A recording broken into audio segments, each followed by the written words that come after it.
পাতুরি খেতে আমরা বাঙালিরা সবাই ভীষণ পছন্দ করি। সে ইলিশ পাতুরিই হোক বা ভেটকি পাতুরি। তবে আজকে আমি নিয়ে এসেছি একদম অন্যরকমভাবে ঘরোয়া উপকরণে তৈরি হয়ে যাওয়া পমফ্রেট পাতুরির রেসিপি, যেটা গরম গরম ভাতের সাথে খেতে কিন্তু অপূর্ব লাগে। নমস্কার বন্ধুরা, আমি সুপর্ণার হেসেলের আরও একটি নতুন রেসিপিতে আপনাদের সবাইকে জানাই অনেক অনেক স্বাগত। পমফ্রেট পাতুরি বানানোর জন্য আমি এখানে নিয়ে নিয়েছি 4টে পমফ্রেট মাছ। মাছগুলোর গায়ে একটু কাট লাগিয়ে নিয়েছি যাতে মশলাটা খুব ভালো করে এর মধ্যে ঢোকে। আর একটা মাছ একটু বড় ছিল, সেটাকে আমি 2 টুকরো করে নিয়েছি। মাছটাকে ভালোভাবে ধুয়ে পরিষ্কার করে নিয়ে আমি এর মধ্যে সামান্য একটু লবণ আর একটা পাতিলেবুর রস দিয়ে দিলাম। হাতের সাহায্যে এই লবণ আর পাতিলেবুর রসটাকে খুব ভালো করে মাছের গায়ে মাখিয়ে মাছটাকে ম্যারিনেট করে রেখে দেবো 5 মিনিটের জন্য। এইভাবে পাতিলেবুর রস আর লবণ মাখিয়ে মাছটাকে রেখে দিলে মাছের যে উগ্র আষ্টে গন্ধটা আছে সেটা কিন্তু অনেকটাই কমে যাবে। যারা মাছের এই গন্ধের জন্য মাছ খেতে পছন্দ করেন না, তারা এটা একবার ট্রাই করে দেখতে পারেন। মাছটাকে এবার পাশে সরিয়ে রেখে আমি মাছে দেওয়ার জন্য একটা মশলা বানিয়ে নিচ্ছি। একটা মিক্সার গ্রাইন্ডারের জারে আমি দিয়ে দিয়েছি 1 টেবিল চামচ মতন কালো সর্ষে আর 1.5 টেবিল চামচ মতন পোস্ত। দিয়ে দিলাম স্বাদ মতো লবণ, হাফ চা চামচ মতন হলুদ গুঁড়ো আর দিয়ে দিচ্ছি ঝালের জন্য কয়েকটা কাঁচা লঙ্কা। সামান্য একটু জল দিয়ে এই মশলাটার একটা মিহি পেস্ট আমি প্রথমে বানিয়ে নেব। তারপর আমি এর মধ্যে অ্যাড করে দেব 3 টেবিল চামচ মতন নারকেল কোড়া আর আবারও খুব ভালো করে মশলাটাকে বেটে নেব। মশলা যত মিহি করে বাটা হবে ততই কিন্তু রান্নার স্বাদ ভালো হবে। আমি একদম ঘরোয়া উপকরণে আজকে পমফ্রেট পাতুরিটা বানিয়ে দেখাচ্ছি, তবুও এই রান্নাটা অপূর্ব লাগবে খেতে। দিয়ে দিচ্ছি 4 টেবিল চামচ মতন সর্ষের তেল আর তারপর হাতের সাহায্যে মশলাটাকে মাছের সাথে খুব ভালো করে মাখিয়ে নিয়ে এই মাছটাকে আরও মিনিট 5 সময়ের জন্য একটু ম্যারিনেট হতে দেব। হাতে সময় বেশি থাকলে কিন্তু আপনারা 10-15 মিনিটের জন্য রাখতে পারেন। আর এই যে মশলার যে পেস্টটা বানিয়েছি, এটা কিন্তু বেশ ঝালঝাল করে বানিয়েছি। এই পাতুরিটা একটু ঝালঝাল হলে খেতে বেশি ভালো লাগে। আমি আমার স্বাদ অনুযায়ী 6টা কাঁচা লঙ্কা ব্যবহার করেছিলাম। আপনারা যদি ঝাল বেশি খেতে পছন্দ করেন, আপনাদের স্বাদ অনুযায়ী কিন্তু কাঁচা লঙ্কার পরিমাণ বাড়িয়েও দিতে পারেন।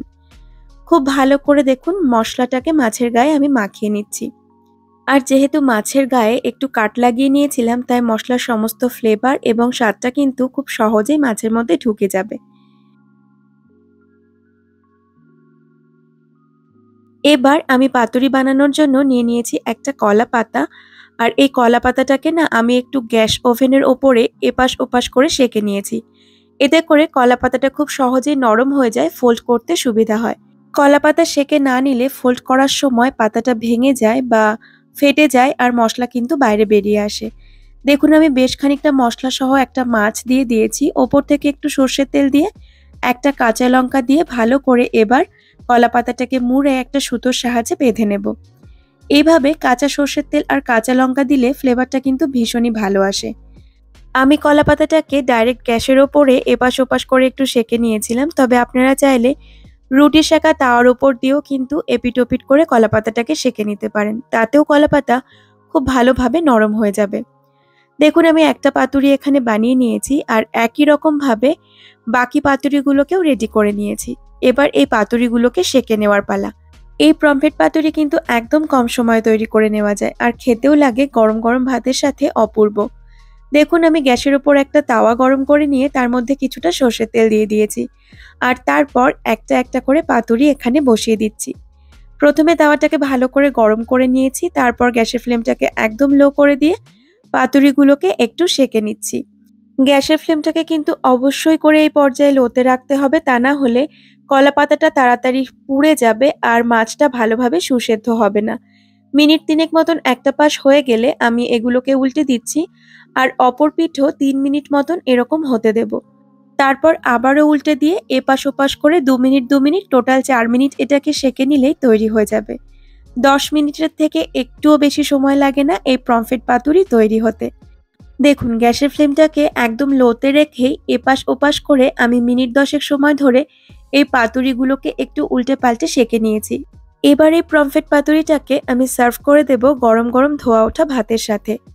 চলুন একবার আপনাদেরকেও দেখিয়ে দিই যে এই মাছটা কত সুন্দর সেদ্ধ হয়েছে। আর একটা কথা, আমার রেসিপি নিয়ে আপনাদের যদি কোনো মতামত থেকে থাকে তাহলে সেটা আমাকে অবশ্যই কমেন্টের মাধ্যমে জানাবেন। ভিডিও ভালো লাগলে লাইক করতে ভুলবেন না। আর চ্যানেলের নতুন বন্ধু হয়ে থাকলে প্লিজ চ্যানেলটাকে সাবস্ক্রাইব করে পাশে থাকবেন।